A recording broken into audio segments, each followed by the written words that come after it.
우리 시간 하나님 말씀 함께 보시겠습니다. 로마서 8장 31절에서 39절까지 말씀입니다.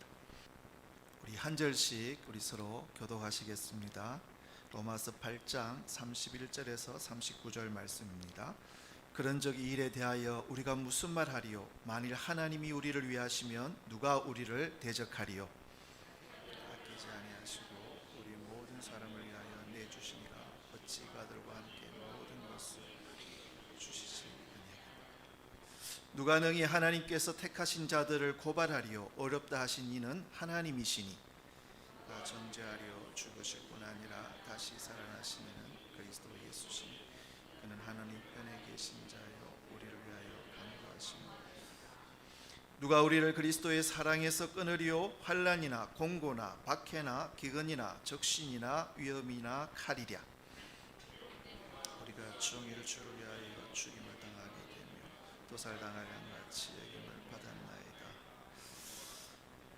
그러나 이 모든 일에 우리를 사랑하시는 이로 말미암아 우리가 넉넉히 이기느니라. 사망이나 생명이나 천사들이나 권세자들이나 현재이나 장래이나. 우리 다 같이 하십니다. 높음이나 깊음이나 다른 어떤 피조물이라도 우리를 우리 주 그리스도 예수 안에 있는 하나님의 사랑에서 끊을 수 없으리라. 아멘. 우리 예배드린 우리 성도님들의 삶 가운데 우리 하나님의 평안이 함께 하시기를 바랍니다. 오늘 목사님이 순서를 다 해놓으셨는데 제가 잘 몰라가지고 드디어 우리 목사님, 권사님, 우리 수아 그리고 우리 예지 청년이 미국 여행을 또 목사님 휴가 마치고 오셨습니다. 아마 지금 미국 시간은 좀 있으면 이제 잠드는 시간이 될 건데 우리 목사님, 권사님 잠드시기 전에 제가 마치도록 힘을, 안 그래도 제가 잘 재우는데 힘을 써보겠습니다. 제가 스기포에서 한 몇 년 살았습니다. 근데 본래 이제 제주도 사람들이 이 육지 사람, 그러니까 제주 사람들은 이 육지에 있는 분들을 육지 사람, 어떨 때 육지 것들 이렇게 이제 얘기하는데 굉장히 이제 배타적인 말입니다. 그리고 이제 제주도 사람들이 육지 사람들에 대해서 굉장히 배타적이라는 이야기를 많이 들었습니다. 근데 제가 가서 그 스기포에서 살면서 그분들을 대했을 때 제가 이렇게 느껴지는 것이 있었습니다. 들었던 것과는 달리 굉장히 관대하고 정이 많으신 분들이더라고요. 근데 가만히 가서 이제 그분들 하시는 이야기 듣고 어떤 상황들을 보니까 왜 그분들이 그렇게 이 육지 사람들에 대해서 배타적인 이 반감을 가지고 있을까? 여러 가지 뭐 이유가 있겠지만 제가 발견한 한 가지는 예전에는 그 제주도까지 갈 때는 이 목회하시는 분들도 유배지라고 이야기했습니다. 그러니까 한 10년, 20년 전에는 그게 관광하기는 좋은 섬이었지만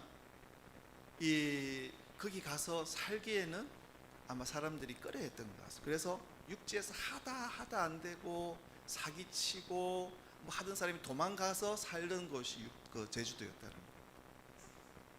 그래서 이 육지에 있는 사람들이 빈몸으로 거기 이제 제주도에 오면 불쌍하니까 집도 살도록 해주고 제공해주고 이분들이 참 마음이 관대하더라고요.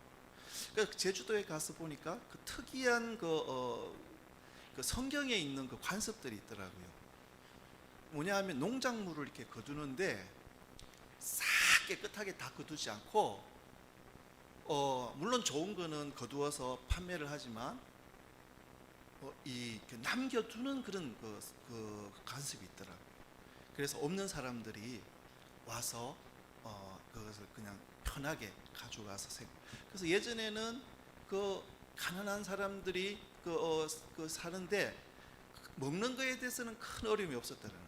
그렇게 가지고 와서 이렇게 먹으면 되니. 그러니까 이제 그냥 남겨두는 것도 꽤 이렇게 많이 이렇게 남겨두어서 그런 마음이 있으시더라고요. 근데 이 사람들이 와가지고 도움 실컷 받고 뒤통수를 다 쳐버린 겁니다.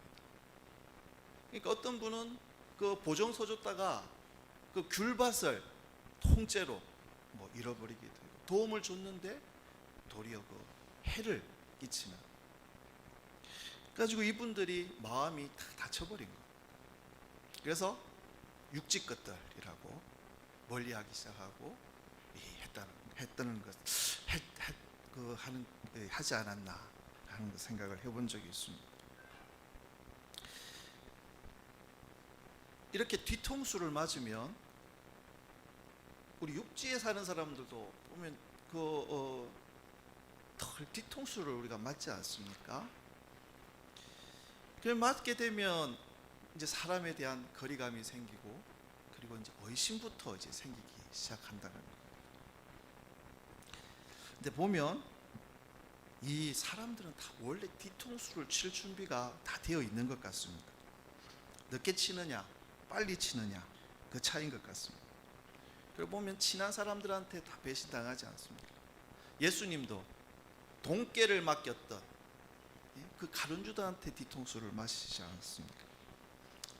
여러분, 그러나 그럼에도 불구하고 사랑한다고 결정하는 게 우리 그리스도인들인 것 같습니다. 우리는 사람을 믿지 않습니다. 하나님을 믿는 겁니다.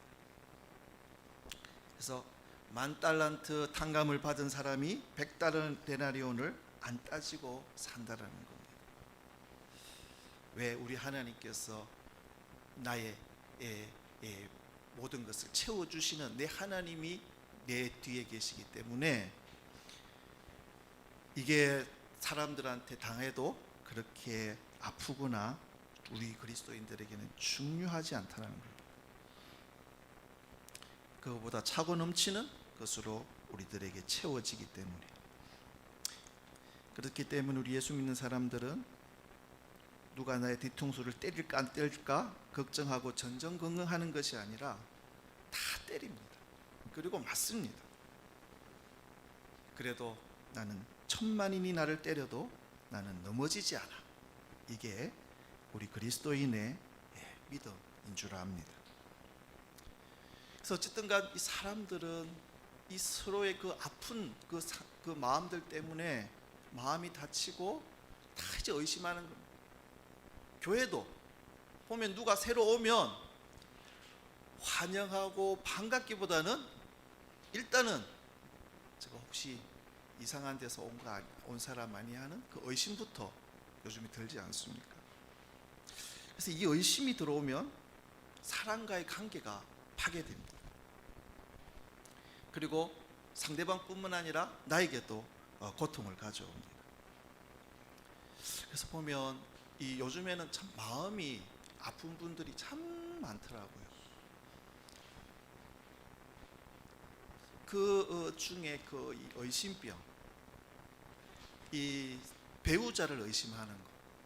그래서 남편을 의심하고 아내를 의심하고. 그러면 그 배우자뿐만 아니라 본인도 이게 굉장히 고통스럽지 않습니까? 그 이야기를 들어보면 이게 뭐 상상의 나래를 펼치기 시작하는데 자기도 이게 어떻게 안 된다는 거예요. 그리고 심지어는 폭행까지 하지 않습니까? 그러고 나서는 잘못했다고, 다시는 안 그런다고. 근데 보면 또 조금 있으면 다시 그렇게. 이게 이 의심병의 큰 이 아픔 아닙니까? 그리고 그러다가 정상적인 생활도 안 되고 안 되는 그런 안타까운 경우들을 봅니다. 그 열심이라는 것이 참 이렇게 무섭다라는 거예요. 의심병도 보면 처음에 뭐 어떤 그런 정신적인 질환들은 보면 처음에 감기처럼 그랬는데 그게 자꾸 놔뒀다가 보면 그게 폐렴이 되고 결국은 사망에 이르듯이 이 의심도 이 모든 관계를 파괴시킨다는 거예요. 그래서 만일 누군가를 진심으로 사랑하기 원한다면 거기에는 반드시 믿음이 필요합니다. 우리의 신앙도 마찬가지입니다.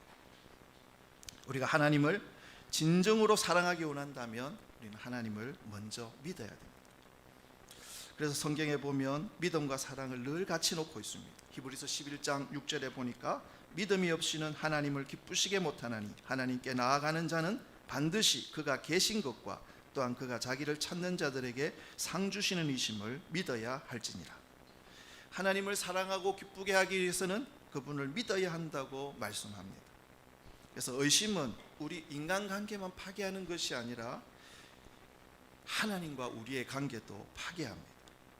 그래서 사탄은 언제나 우리에게 다가와서 그 하나님의 사랑을 우리로 하여금 의심하게 만든다는 겁니다. 여러분, 아담과 하와가 에덴 동산에서 이 타락된 에덴 동산에서 타락시킨 그 사탄의 전략이 뭡니까? 이 의심 전략 아닙니까? 하와의 마음 속에 하나님에 대한 의심을 일으키지 않습니까? 싹 다가와 가지고 3장 5절에 창세기에 보니까 너희가 그것을 먹는 날에는 너희 눈이 밝아져서 하나님과 같이 되어 선악을 알 줄 하나님이 아심이니라. 하와의 마음속에 이 사탄이 다가와 가지고 의심을 일으키는 거예요. 너희들 하나님께서 선악과를 먹지 못하게 하신 데는 하나님의 그 숨겨진 의도가 있다라는 그 의심의 씨앗을 살짝 떨어뜨리는 거예요. 하나님을 향한 그 의심의 속상임에 하와는 쏟게 되고 그날 선악과를 따먹게 되고 맙니다. 그 의심의 결과가 인류의 파멸을 가져왔습니다. 하나님과 인간의 관계를 깨뜨려 버렸습니다. 근데 무서운 것은 에덴 동산에서 아담과 하와를 유혹했던 그 사탄이 동일하게도 지금도 우리 주위를 돌며 활동하고 있다는 것. 그리고 그 전략 역시 변함없이 끊임없이 우리들의 마음속에 하나님에 대한 의심을 불어넣고 있습니다. 그래서 보면 이 모든 신앙의 방향들은 우리를 향한 그 하나님의 그 사랑, 선하심에 대한 의심에서 시작된다라는 겁니다. 그렇다면 우리는 어떻게 이 사탄의 교묘한 공격에서 벗어나서 이 믿음에 대한 그 확신하는 믿음, 그 확신하는 신앙생활을 할 수 있을까? 오늘 본문에서는 이 중요한 대답을 우리들에게 주고 있습니다. 우리가 의심을 버리고 믿음으로 승리하는 삶을 살기 위해서는 우리에게는 확신이 필요한데 어떤 확신이 필요한가? 첫 번째는 하나님의 공급하심에 대한 확신입니다. 여러분, 우리는 육체를 가진 그 존재이기에 우리의 생명을 유지하기 위해서 필요한 것들이 있습니다. 근데 이 필요가 채워지지 않을 때 우리는 흔들립니다. 믿음이 좋은 사람도 예외는 아니라는 것. 잠시라도 흔들린다는 것. 우리의 지난 시간들 더듬어 보면 흔들렸던 시간들이 많았을 줄 압니다. 나에게 뭔가 절대적인 것이 필요했는데, 아파서 건강이 필요하다고 하나님께 그렇게 간절히 있기도 했는데, 또 어떤 이 필요한 무언가를 얻기 위해서 하나님 앞에 간구했는데, 어떤 사람들을 만나다 보면 예전에 신앙생활을 잘 했던 사람이 그 신앙의 자리를 떠난 사람들 중에 어떤 사람은 이런 이야기를 하더라고요.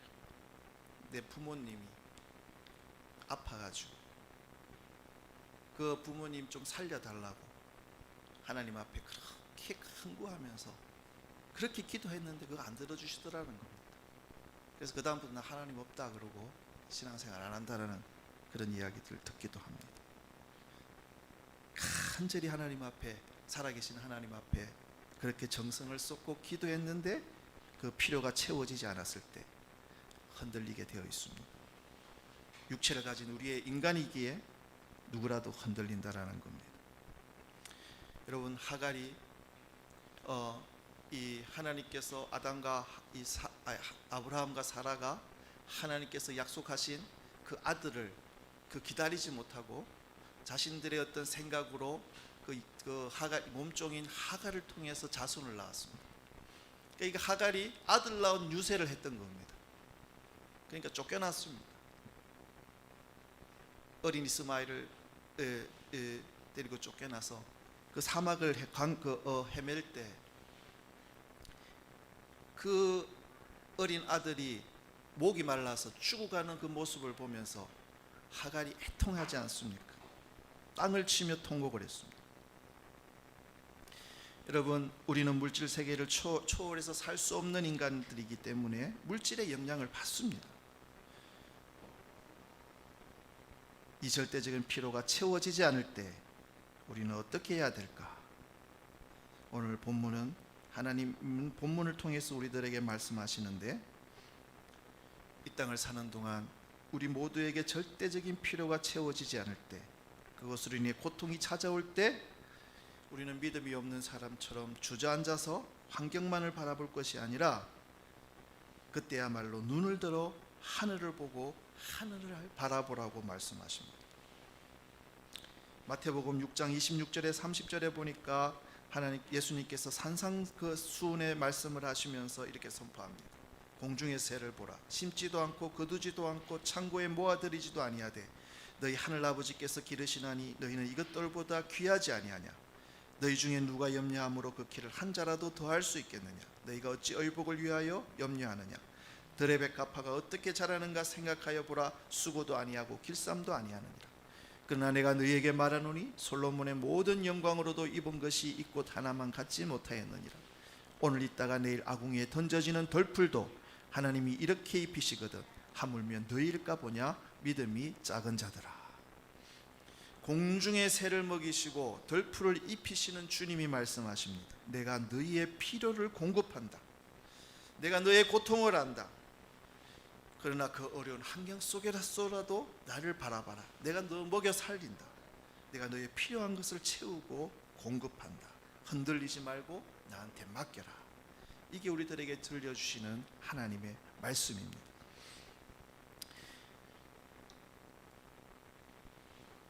근데 이 말씀은 우리가 늘 풍족하게 지낸다는 말은 아닌 것 같습니다. 보면 다 그릇이 있는 것 같습니다. 여러분, 우리가 새를 보면 그 새가 하루 세 끼 꼬박꼬박 챙겨 먹는다고 생각하십니까? 아무 노력하지 않아도 저절로 먹을 것이 하늘에서 뚝 떨어져서 우리가 생각하십니까? 그게 아니라는 겁니다. 새도 때로는 굶고 겨울이 되면 그 곡식 나달 하나를 얻기 위해서 새벽부터 바삐 움직여야 한다는 겁니다. 때로는 배가 고프기도 하고 고달프기도 합니다. 그러나 새의 전체 인생을 보면 신기하게도 농사짓지 않고 창고에 모여지도 않는데 결국 하나님이 새를 먹이시는 겁니다. 여러분, 우리도 마찬가지일 줄 압니다. 하나님이 우리의 필요를 공급하신다라는 그 뜻은, 그 말씀의 뜻은 우리가 풍요 속에 산다는 말보다는 때로는 우리가 고통받고 흔들리고 우리의 필요가 채워지지 않아서 괴롭고 낙심되지만 그 고통은 잠시고 지나간다라는 겁니다.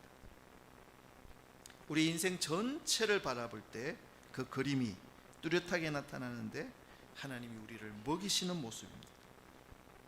우리를 지금까지 입히셨고 먹이셨고 또 앞으로도 우리가 이 세상을 떠날 때까지 먹이시고 입히실 줄을 여러분 믿으시기를 바랍니다. 여러분, 하나님의 공급하심은 신기한 방법으로, 예상하지 못한 방법으로 우리에게 주어진다는 겁니다. 안 주시는 것 같습니다. 안 해주시는 것 같고 안 들어주시는 것 같습니다. 근데 전체의 그것을 보면 들어주셨고 먹여주셨고 입혀주신다는 사실입니다. 또 제가 산에도 있었던 적이 있습니다. 산에 들어갔는데 이 지원되는 금액이 딱 끊겨버린 겁니다.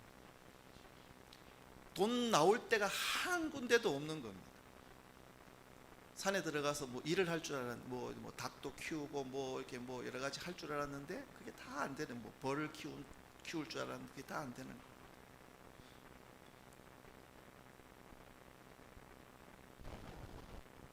근데 놀랍게도 굶어 죽지 않았고 입을 옷이 없지 않았고 먹을 게 없지 않았어요.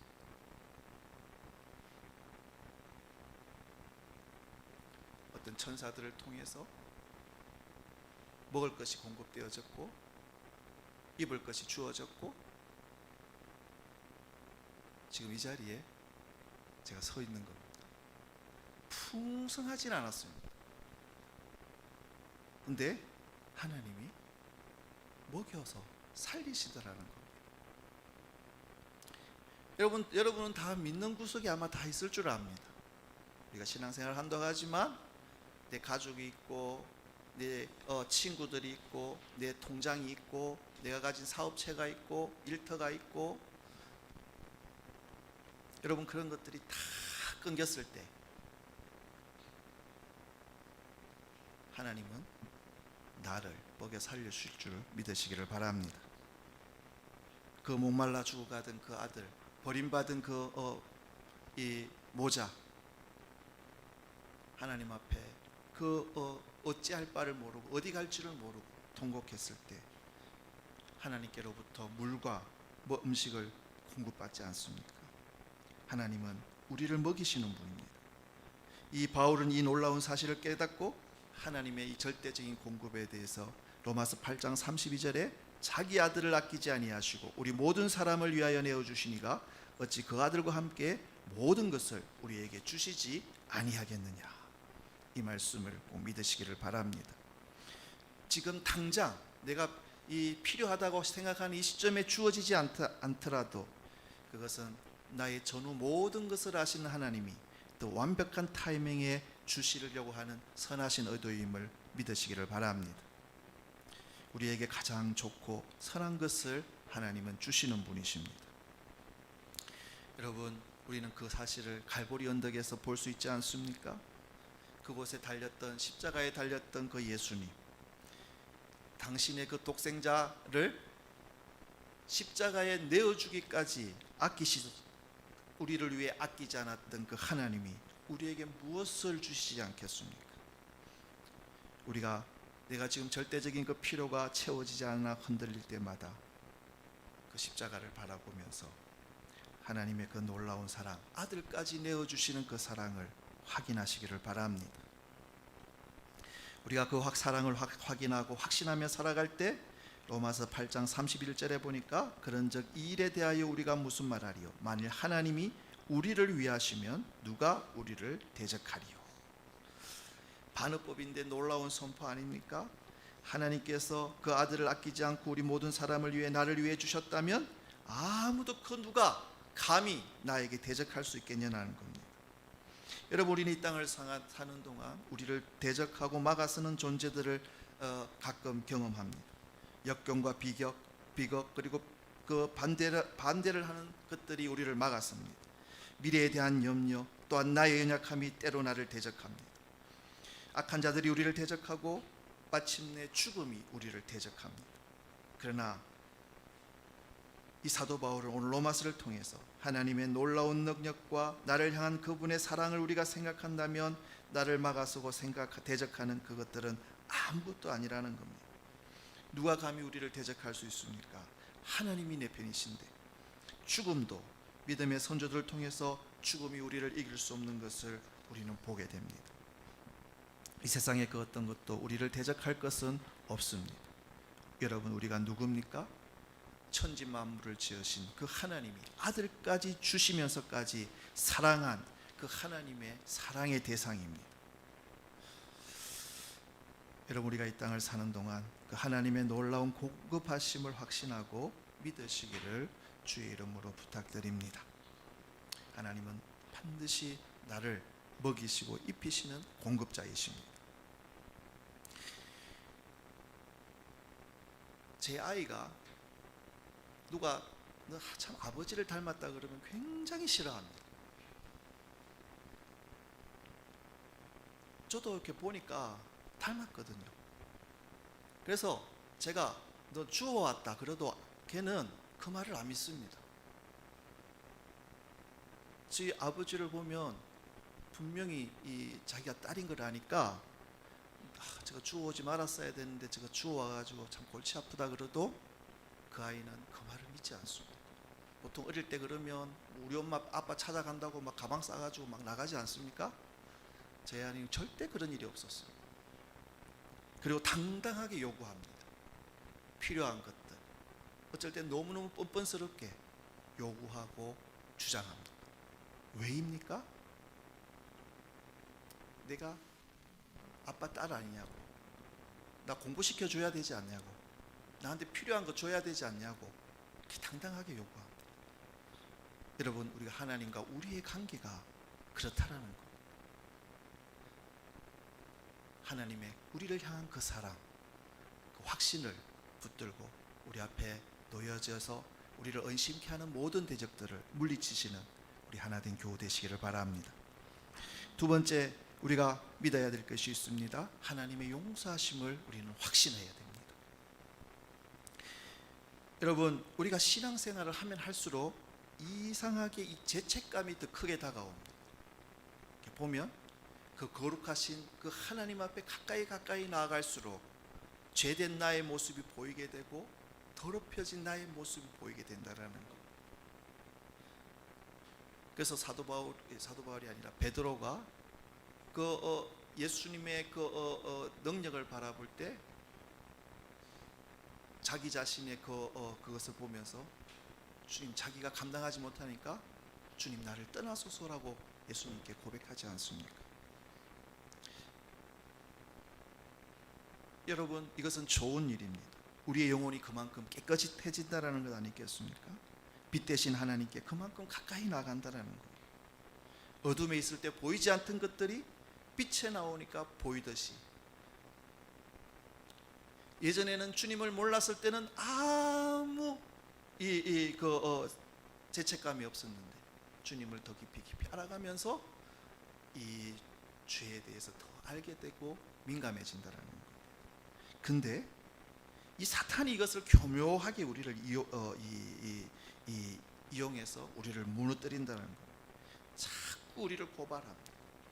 네가 그래서 무슨 하나님의 아들이고, 네가 그럴 때 어떻게 하나님의 사랑을 받을 수 있는 존재냐고 자꾸 우리들의 귀 속에 속삭인다라는 것. 그래서 갑자기 좀 안 좋은 일이 생기면 내가 잘못해서 하나님께 이렇게 벌을 받는가 보다, 우리가 그런 생각이 들 때가 있지 않습니까? 그 뒤에서 사탄은 그런 생각이 들 때 뒤에서 미소 짓는다라는 겁니다. 여러분, 우리는 이 죄책감에서 어떻게 하면 벗어날 수 있습니까? 오늘 본문에 보니까 누가 능히 하나님께서 택하신 자들을 고발하리요 어렵다 하시는 이는 하나님이시니 누가 정죄하리요 죽으실 뿐 아니라 다시 살아나신 이는 그리스도 예수시니 그는 하나님 우편에 계신 자요 우리를 위하여 간구하시는 자시니라. 아무도 예수님을 구주로 모신 저와 여러분을 정죄하고 고발할 자들은 없다라는 겁니다. 절대로 정죄받지 않는다라는 겁니다. 고발당하지 않는 이유, 정죄당하지 않는 이유는 내가 예수 믿고 더 착해졌기 때문이 아니라, 오늘 본문에 누가 능히 하나님께서 택하신 자들을 고발하리요 어렵다 하신 이는 하나님이시니 나를 어렵다고 하신 이는 하나님이신데, 34절에 보니까 죽으실 뿐 아니라 다시 살아나신 이는 그리스도 예수시니 그는 하나님 우편에 계신 자요 우리를 위하여 간구하시는 자시니라. 우리가 정죄당하지 않고 고발당하지 않는 이유는 예수님의 그 십자가 희생의 사역 때문이라는 겁니다. 예수님이 십자가에서 나의 죄의 모든 문제를 다 해결하셨습니다. 그렇기 때문에 과거의 죄나 앞으로 내가 앞으로 연약함으로 인해서 지을 모든 그 죄의 값을 예수님은 다 지불해 놓으셨습니다. 그리고 예수님은 무덤에 머물러 있는 것이 아니라 사흘 만에 우리가 아는 대로 부활하셨습니다. 그 사탄의 괴계를 이기신 겁니다. 그리고 성천하셔서 지금도 하나님 우편에서 뭘 하신다는 겁니까? 중보하며 기도하고 계신다라는 겁니다. 예수님께서 이루어 놓으신 이 사역 때문에 우리는 정죄당하지 않고 고발당하지 않습니다. 로마서 8장 1절에 그러므로 이제 그리스도 예수 안에 있는 자에게는 결코 정죄함이 없나니, 내 착함이 아니라 내 선함이 아니라 예수님이 십자가에서 이루어 놓으신 그 일 때문에 우리의 과거뿐만 아니라 미래에 또 정죄당하지 않고 우리는 고발당할지 동하지 않는다라는 겁니다. 여러분, 사탄이 다가와서 우리의 마음에 죄책감을 일으킬 때마다 하나님이 나를 용서하셨다는, 예수님이 나의 죄값을 다 십자가에서 치르셨다는 것을 꼭 붙드시기를 바랍니다. 그리고 우리가 확신해야 될 것이 또 있습니다. 하나님의 사랑을 우리는 확신해야 합니다. 여러분, 우리가 하나님의 사랑을 확신하지 못하면 흔들린다라는 겁니다. 여러분, 믿음이 좋은 사람도 시험이 닥치고 풍랑이 올 때 흔들립니다. 환난이나 공고나 박해나 기근이나 적신이나 위험이나 칼이랴 기록된 바 우리가 종일 주를 위하여 죽임을 당하게 되며 도살당할 양같이 여김을 받았나이다 함과 같으니라. 얼마나 무서운 환경입니까? 우리를 위협하는 세상의 모든 환경이 여기에 다 등장합니다. 환난, 이 공고, 뭡니까? 극심한 정신적인 고통 아닙니까? 그리고 핍박, 그리고 기근과 적신, 배가 고프고 입을 옷이 없을 정도로 참혹한 가난입니다. 육체적, 정신적으로 고난이, 그 고난이 얼마나 극심한지 오늘 본문은 말씀해 주고 있습니다. 그때 마치 도살당할 양같이 여김을 받았다고 표현하고 있습니다. 양을 잡으려고 사람이 칼을 들고 있는데 아무 저항할 힘 없이 떨며 서 있는 그 양의 모습, 그 시험 가운데 흔들리지 않을 사람이 어디 있겠습니까? 우리가 이 땅을 살다 보면 우리가 신앙생활을 하지만 우리들에게 시험이 다가올 때가 있고 고난과 이 혼란이 다가오는 이 계곡을 건너야 할 때가 있습니다. 우리가 이때 무너지지 않고 흔들리지 않고 승리할 수 있는 비결은 나를 향한 그 하나님의 사랑, 그 하나님의 사랑을 바라보면서 그 하나님의 사랑을 붙잡아야 한다는 겁니다. 37절에 이 모든 일에 우리를 사랑하시는 이로 말미암아 우리가 넉넉히 이기느니라. 우리가 하나님의 그 사랑을 붙들 때 우리는 그 어떤 시험도 넉넉히 이길 수 있음을 여러분 믿으시기를 바랍니다. 38절 39절에 내가 확신하노니 사망이나 생명이나 천사들이나 권세자들이나 현재일이나 장래일이나 능력이나 높음이나 깊음이나 다른 어떤 피조물이라도 우리를 우리 주 그리스도 예수 안에 있는 하나님의 사랑에서 끊을 수 없으리라.